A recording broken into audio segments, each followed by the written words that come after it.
این تیکه رو نگاه کن داداش.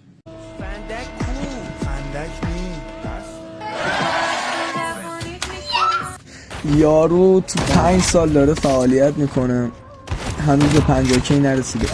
دختر اومده با یه فیسکم و هندکم 50K توی یه روز میگیره. ویو و همه تیاش هم که بالای 1 میلیونه ماشاءالله.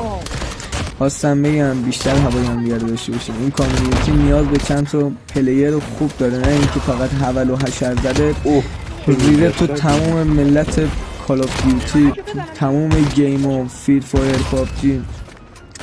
خواستم بگم الان واقعا بچه های این اینستاگرام خیلی هاشون به حمایت نیاز دارم و ما باید کمکشون کنیم.